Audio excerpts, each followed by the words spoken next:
নমস্কার। আমরা জানি আমাদের শরীরে ক্যালসিয়াম অত্যন্ত প্রয়োজন।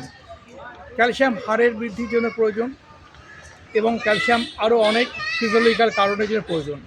কিন্তু সেই ক্যালসিয়াম শরীরে যদি অতিরিক্ত হয়ে যায়, সেক্ষেত্রে কিন্তু শরীরের আমাদের যে অনেক ধরনের অসুস্থতা দেখা যায় এবং সেই ক্যালসিয়াম ডিপোজিশন অনেক জায়গাতে হতে পারে, কিডনিতে হতে পারে, ফুসফুসে হতে পারে, অনেক জায়গাতে হতে পারে।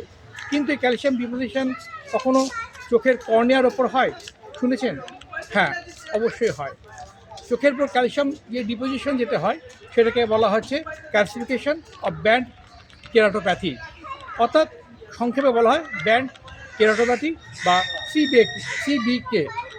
এখন এই ব্যান্ড কেরাটোপ্যাথির অন্যতম কারণ হচ্ছে যে চোখ যখন ড্রাই হয়ে যায়, সেক্ষেত্রে ব্যান্ড কেরাটোপ্যাথি কিন্তু তা বেশি হয়, যার জন্য কনজেন্টিভাইটিস সিক্কা অর্থাৎ কর্নিয়া যখন কর্নিকাল শেপের মতন হয়ে যায়, তখন কর্নিয়ার এভাপোরেশন খুব বেশি হয়ে যায়, কর্নিয়া ড্রাই হয়ে যায়।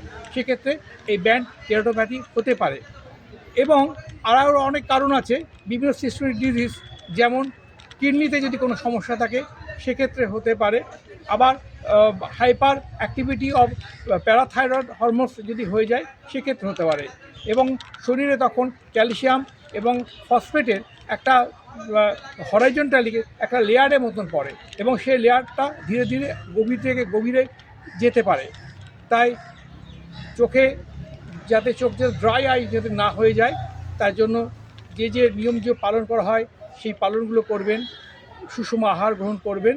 এবং এই ধরনের সমস্যা যদি কারোর হয়, চোখে তখন সে ঝাপসা দেখবে, চোখে জল পড়বে, চোখে ব্যথাও করতে পারে, মানে চোখের কর্নার সামনেই একটা ব্যান্ডের মতন হরাইজন্টালি একটা লেয়ার দেখতে পাবেন। এবং সমস্ত ডাক্তারবাবুদের তখন কাছে গিয়ে চোখটাকে দেখাবেন। নমস্কার, কল্যাণ পাল।